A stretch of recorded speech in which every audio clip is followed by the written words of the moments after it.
नमस्कार दोस्तों।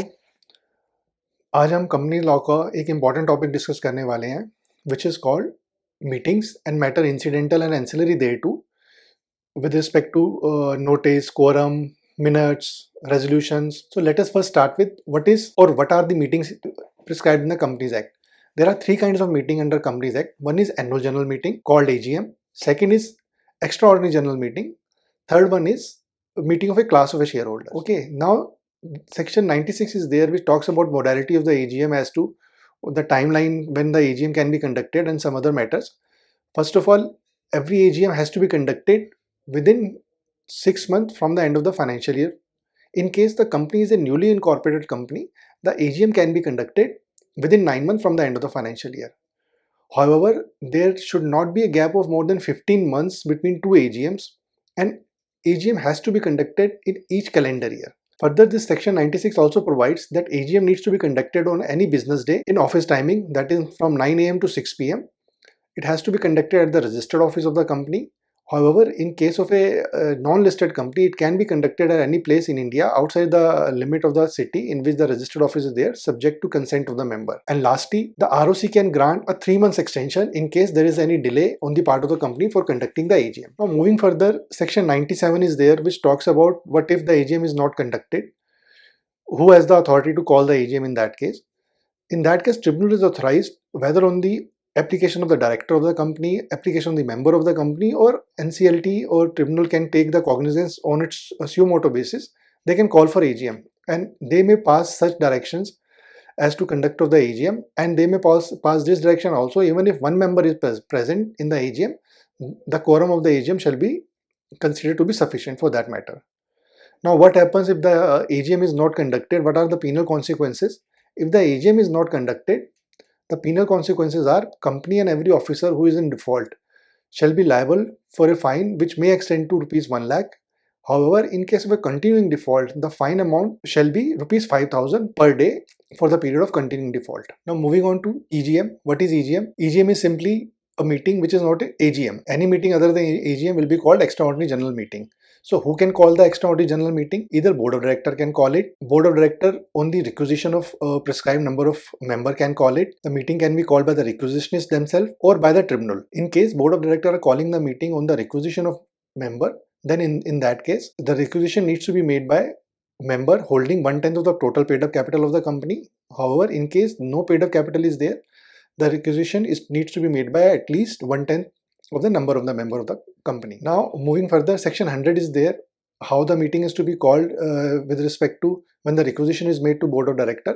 As I told you, the requisition can be made by 1/10 of the paid up share capital or 1/10 of total number of the member in case there is no paid up share capital. So whenever the notice is received within 21 days of the requisition, board of director needs to call a meeting as demanded by the requisitionist. However, in case no meeting is conducted by board of director within 45 days of the requisition, the requisitionist can themselves conduct the meeting within 3 months from the date of the requisition, and any expenses in relation to the meeting so called shall be borne by the director's remuneration only. So now moving on, section 101 is also there which talks about notice of the meeting, how the notice is to be given and what matters are to be there. So first of all, the notice has to be given with a clear notice period of 21 days. However, a shorter period can be acceptable in case 95% member of the company agree to the shorter period notice. The notice of the meeting should specify place, day, date and time of the meeting. Further, it should also specify the manner of appointment of proxy. Further, the notice needs to be served upon members, their legal representative, assignee, auditor and director of the company. Further, section 102 is there which states that a statement needs to be annexed to the notice of the EGM,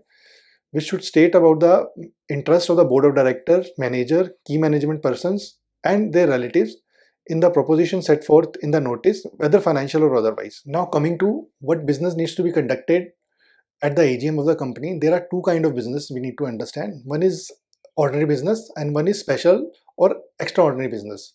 So ordinary business, there are four kinds of business which are considered as the ordinary business. Number one is adoption of financial statement and report of board of director of the company, declaration of dividend, appointment of director in place of retiring director of the company, and appointment and fixation of remuneration of the auditor of the company. So these four businesses are considered to be the ordinary business, and any business other than these four businesses is considered to be extraordinary business or special business. Okay, then talking about class meeting, as we all know, there are three kinds of meeting. Like general meeting, we have annual general meeting and extraordinary general meeting and class meeting of the shareholder. So whenever any matter is there which concerns the member of that class of shareholder, they can call a meeting, and in which they can pass a resolution which concerns to them, and that resolution will be binding to member of that class only. And in this meeting, the rule of voting same rule of voting shall apply as they are applicable to general meeting, and any resolution can be affected and passed which require modification in right and privileges as provided in AOA for the benefit of the member of this class. Now moving forward to resolutions. What kind of resolutions are there? There are basically three kinds of resolution. Number one is ordinary resolution, then special resolution, and third one is resolution requiring special notice. See, ordinary resolution is very simple, that they need to be passed with simple majority. That is, the person voting in favor of the resolution should be more than the person voting against the resolution. Special resolutions are resolutions which require that member voting for the resolution are at least 3/4 of the member voting against the resolution. And resolution with special notice are resolution where a special notice is required, which needs to be served upon the company, and that special notice, a maximum period of service of that notice is 3 months, and minimum is 14 days from the proposed date of the meeting. And once the company receives that special notice, that notice needs to be served upon to the member of the company by giving a 7 days notice minimum. And lastly, the matter which concerns special resolution are either provided by the Companies Act or by the Article of Association of the company. Now coming to the quorum of the meeting. See, for quorum, the requirement has been bifurcated in two parts. One is for public limited company and one is for private limited company. For private limited company, the quorum is minimum 2 members present. And for public limited company, again it has been bifurcated in three parts. For company having a number of members up to 1000, a minimum number required for forming a valid quorum is 5. For company with members from 1001 to 5000, minimum number required is 15. And for companies having members more than 5000, the minimum number of members required for valid quorum is 30. However, it may so happen in a particular meeting quorum might not be there. So in case the meeting is called as per section 100 by the requisitionist, in that case the meeting will stand cancelled, because whosoever called the meeting is not there for the meeting. There is no point in having the meeting. For other meetings, the meeting will stand adjourned to same place, time and day next week. However, a board of director may choose to decide a different change in these parameters, but in that case also minimum 3 days notice has to be served upon the member individually or by way of a newspaper advertisement. However, in case in the next meeting also the quorum is not there, then whosoever member are present, they will be counted as a part of the quorum even if the number present is less than the required or mandated quorum. Okay, now section 104 says who will be the chairman of the meeting. So it says that the member among themselves will select the chairman of the meeting by way of poll, which can be conducted by show of hands. Now section 105 is there, which talks about the proxy. Any member can appoint a proxy for himself. Proxy need not be a member of the company. A proxy cannot represent more than 50 members at single point of time. Proxy does not have any right to speak at the meeting. Further, deed of proxy has to be signed by the person, manager or person duly authorized in case of a body corporate. Proxy is not counted for the purpose of the quorum. Manner of appointment of proxy needs to be specified in the notice, and document of appointment of proxy needs to be submitted to the company minimum 48 hours before the start of the meeting. Now coming to voting, section 106 places certain restrictions on voting. In case of a company which is having a partly paid up shares, the company can exercise restriction on voting right of the member. And in case where the company has exercised right of lien on the shares, there can be a restriction on voting rights of those shares. However, a person holding a fully paid share need not vote in same manner for all the share held by him. He can vote in different manner in whatever ratio he or she wants in relation to a particular voting agenda item. Now, how the voting is to be conducted? Section 107 says any voting has to be conducted by show of hands only, unless the voting is done by electronic means or a poll is demanded as per section 109. Okay, so now moving to section 109, what does section 109 says about demand of poll? It basically says in case there is a voting by show of hands, either before declaration of result or upon declaration of result, a poll can be demanded either by the chairman of the meeting or by a member holding 1/10 of the voting power in terms of paid up share capital, or having at least 5 lakh of paid up share capital, or in case there is no paid up share capital, at least 1/10 of the member of the company. Such poll shall be conducted within 48 hours except for the matter where a chairman of the meeting needs to be decided or meeting is to be urgent. That poll will be conducted forthwith. Now, there are certain companies where e-voting is mandatory.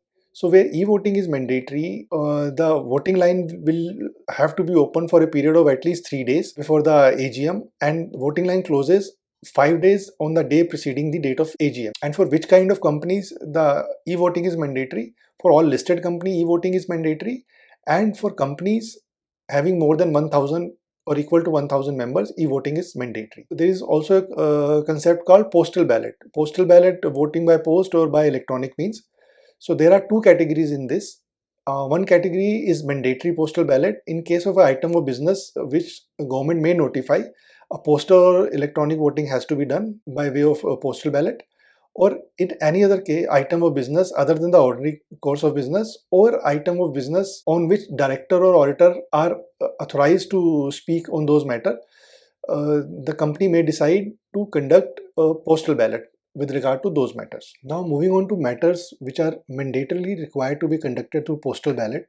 In case of a alteration of object of the company, postal ballot is required. In case of alteration of main object of the company, in case the company is registered under Companies Act 1956, in case of alteration of AOA for insertion and removal of provision relating to defining of private limited company, in case there is a change of registered office of company outside the local limit or city, town or village of where the registered office is situated, if there is a change in object for which the money was raised through public, in case the surplus money is being left after raising the money from the public, then postal ballot is required.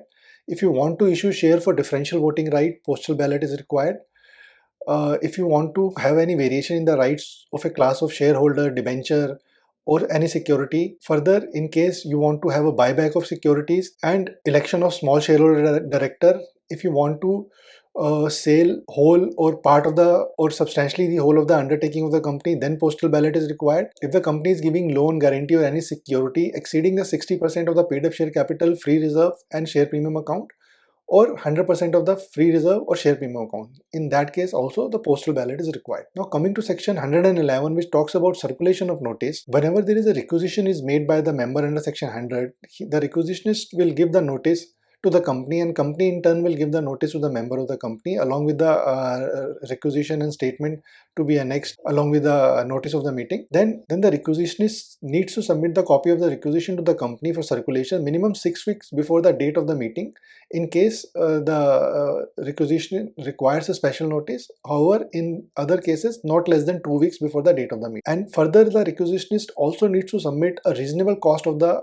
conducting the meeting to the company. Now, moving further, section 112 and 113 are there, which talks about representation of president, governors, or body corporate in the meetings. It basically states that whosoever is authorized by these persons, that person shall be deemed to be the member of the company. That person shall be entitled to appoint a proxy. He can vote for postal ballot as well. He can even appoint a proxy on his behalf. So that person shall not be treated as a proxy, but that person himself will be treated as a member. Okay. Now moving to section 114, which talks about ordinary resolution and special resolution.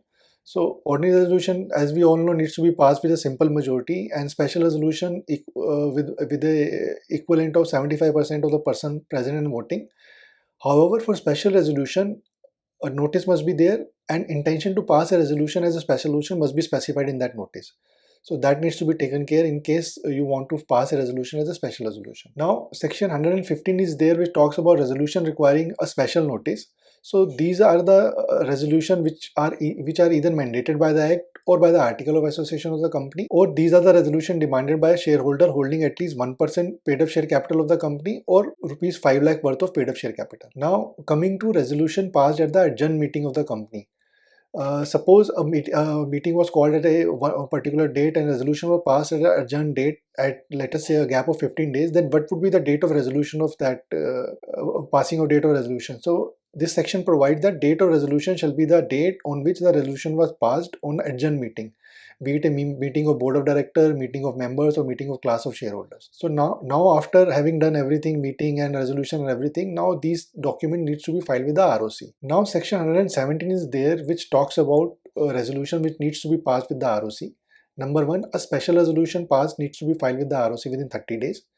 Any resolution passed unanimously by the member which otherwise would have required a special resolution needs to be filed with the ROC within 30 days. Then any appointment, reappointment or change in terms or variation of terms of board of director needs to be filed with the ROC. Any resolution passed by the class of shareholder needs to be filed with the ROC which otherwise would have required a special resolution. Lastly, any resolution passed under section 59 of the IBC for voluntary liquidation of the company needs to be filed with the ROC within 30 days. Now moving on to section 118, which talks about minutes of the meeting.